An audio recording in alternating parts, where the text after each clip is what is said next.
So anyway, we're setting up sensors for Matt's air ride suspension here. And when you do that, you have to make a bunch of measurements, which we have a sheet somewhere over here that in our mess of stuff that we took. There, right there. So anyway, they want you to measure your maximum and minimum ranges based off your sensor where you mount this on the frame when you lower and raise the truck. So what we did was the really intelligent thing of using a magnet and making a plate. Oh, didn't even bring a light over here. You can still see all right though. Here we go. For you. Let me put the light right in front of the camera. So we just mounted this little sensor here to a plate and stuck it to a magnet so we could move it around the frame. And then we measured between each hole down with the truck all the way lowered and the truck all the way raised up to get the measurements that sheet wanted us to know that what kind of range we had and which of the 3 holes to use on those sensors. And Matt here, he's good at math. Me, not so much. We took measurements on the truck bed. We took measurements on the frame. And I think we've got it pretty much nailed down. Matt could probably walk you through the... Well, I mean, yeah. So with this AirLift technologies, you have 2 options. You have a pressure-based, I don't know what you might want to call it, pressure-based options for the bags, where you set your pressures to your ride height, and you just leave it alone. You say the hell with it, and the computer, goes down the road that's in the air management system, and it just maintains a constant air pressure. What these height sensors do is if you're coming into a curve, getting some pitch and yaw, or whatever you might want to call it, or bumpy terrain, or you hook the trailer up to the back and the truck sank like 3 or 4 inches, that ride sensor there is going to go ahead and pick that up and instantly just throw air to the back until it gets to where you need to be. So it's for a better ride and more, I don't know, what do you want to call it, manipulation perhaps. Maybe that isn't the word. But anyway, that's what they're there for. It is an upgrade to the system. I think it's going to be a whole lot better than just saying, throw 50 pounds in the rear, 45 in the front, and we'll just go ahead and ride with it like that. And if it rides like crap, well, So that's what we're doing. Bob and I, bless his heart, come down for Christmas here, and we're just out here. We're not working very hard today. Nope. Working on doing 12-ounce curls. Yeah. So basically, though, we're just kind of setting up these sensors. There is some fabrication involved. We're going to take and put... this is overkill, obviously, but there's going to be something coming off that control arm going up to that sensor. We're going to try and make it as discreet as possible. It might have been a little bit better if we flipped the sensor 180 degrees and had it over in here someplace, because I was just thinking of tires and burnouts and getting all the gunk up in here and stuff. But anyway, that's kind of where we're at. It's kind of what we're doing today. Yeah, having a good old time, and we it took a minute to figure out where exactly we wanted the sensors. The one up here is going to be right around in this area, so you have a straight shot down to the lower control arm. Because there's a little rod. You have one of those little rods? Yes, I do. Rod Farva.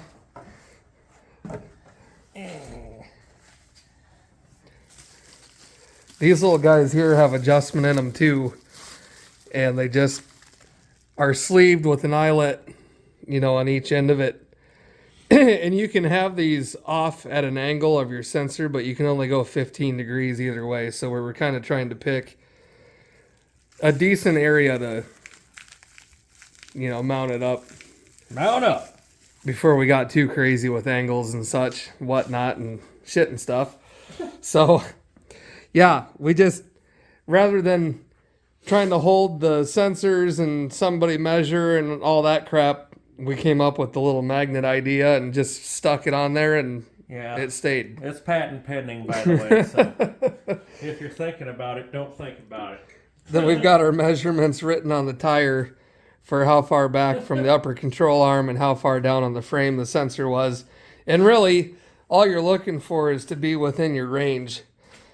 So this is the range of your maximum travel. So if you go from all the way down to all the way up, your upper position, you want to figure out which of these numbers you're going to be in between for your maximum range to know which hole on that swing arm to use. So that's really all we were. So if you mount those up and you're an 1/8 inch or something off, you're still going to be within the range. So it's not as big of a deal. Yeah, it's definitely not going to be the end of the world. Yeah.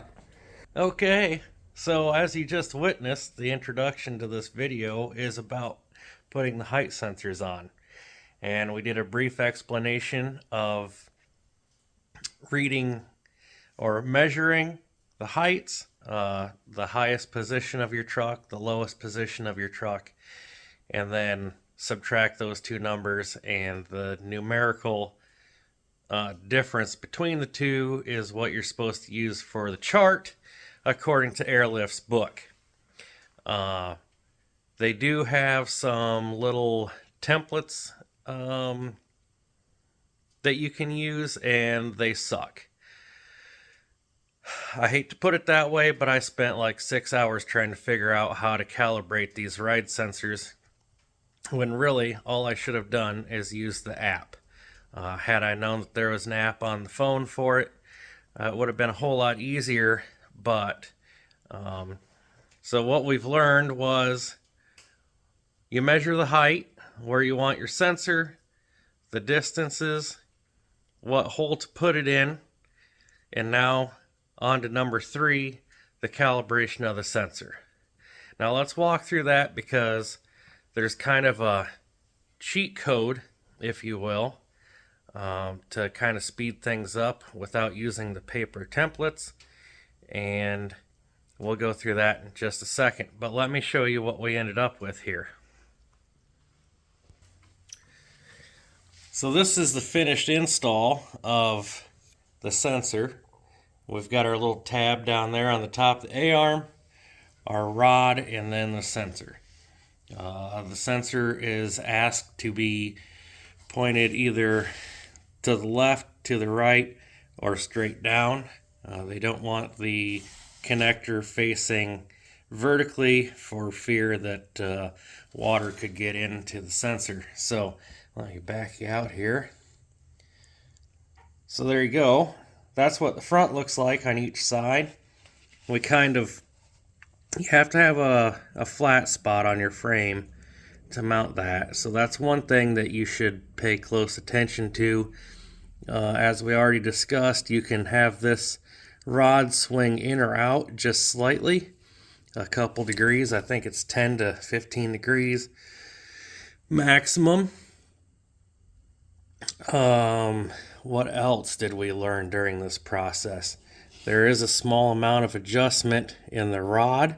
I wish these were actually turnbuckle, where this was left hand thread and that one was right hand thread, so you could very easily twist counterclockwise or clockwise to expand those, but they are not. They are the same thread on each end, so if you think you're going to tighten it, both of them move in the same direction, not oppose each other. So that is not helpful. So that's the front one. Here is the back one. I chose to mount mine on the outside of the frame. The inside may have been a little bit easier, but there's a whole bunch of stuff already running in that frame rail right in that area. So the outside of the frame is where we chose to do that, and then we just used a little piece of all thread and braced it up there, as you can see. So the rear is what I had the most problem with. Our measurements indicated that we needed to use hole number 1. And when you walk through the whole thing, what happens is that you start getting near the maximum travel of the height level sensor. So what I'm going to show you is how we overcome that. We moved it to the center hole, which, I mean, I think what they're trying to tell you is start with the hole that gives the most resolution for the gauge or for the height sensor. I think that's what they're trying to say.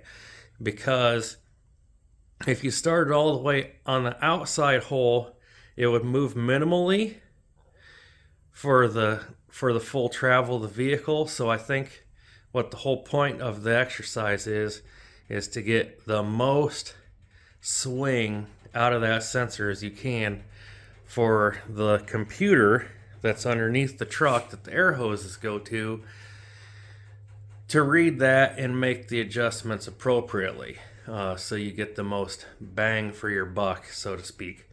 So I'm gonna get this thing fired up here, and we'll go through it and we'll kind of show you how to win instead of getting dorked around for hours at a time. Because like I said, I had a ton of hours in this thing. The engine doesn't run, so it doesn't charge the battery.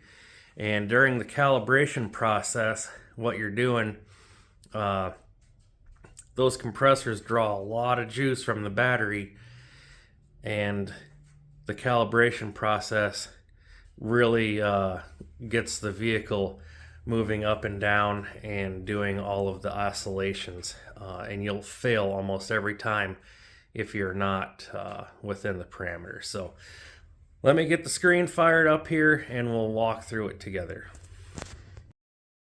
Okay, so first thing you're going to do is you're going to power up connect your battery, turn on the key, however, and then get into your AirLift app on the phone, as you see here. The next thing we need to do is go up here to the settings. Then you head over to Setup, Sensor Tool, and here's where the good stuff happens. So, as we talked about earlier, we found a point on the truck. On all 4 corners, we measured off that point at the highest, at the lowest. We wrote those down and then add those together, divide by 2, and that's your midpoint. So with that midpoint, then what you're going to do is you're going to adjust the truck air pressure wise with your buttons. You've got your front here, which is front right, front left, rear left, and you're going to hit those until you run your tape measure and you hit your midpoint in inches. The next thing you're going to do after that is you're going to find on your screen here in the upper left hand corner, working down, front left, front right, rear left, rear right. And you're going to adjust your sensor with the rod and the body of the sensor to fall in the middle of this gauge.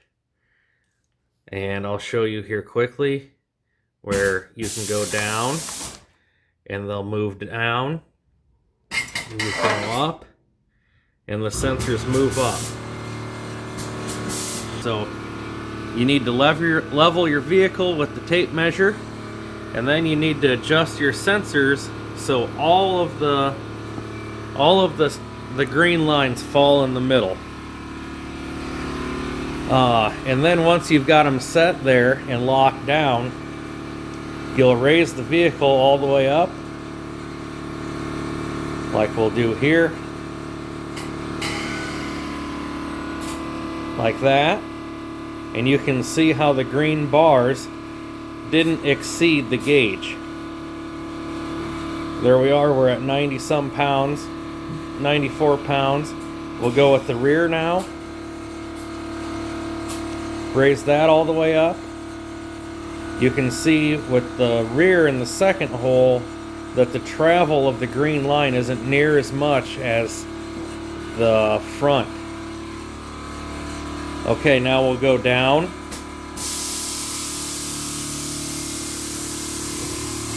All right.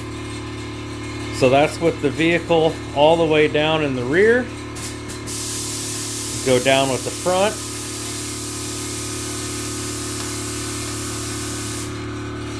And there we are. We're down all the way in the front. So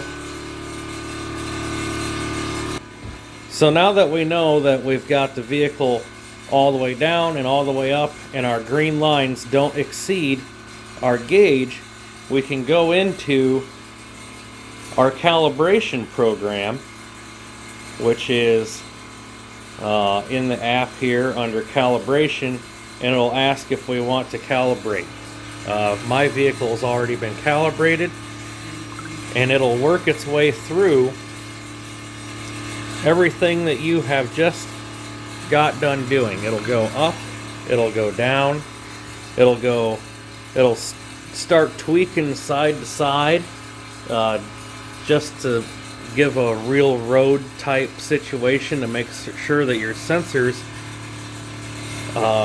don't exceed their travel. So, okay, sorry about that. I had to cut that off. That compressor was running forever. That's another thing you'll find out when you're calibrating.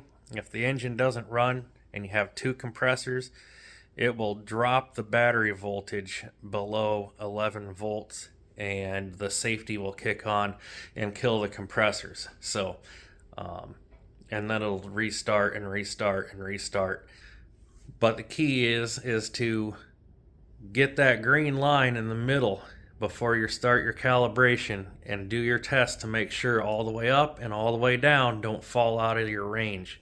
And then it should calibrate for you. And you'll be the happiest man or woman on earth when it finally does, because it is a headache. But I have a feeling that it'll be well worth the effort put in when it's done. So there's a little note there. So from that dot to the floor, the low was at 30 inches and 36 psi. The high was at 37.5 inches at 86 psi, and then so 33 3/4 was the midpoint on the radiator support from that point. I did the same over there. You can see that, and then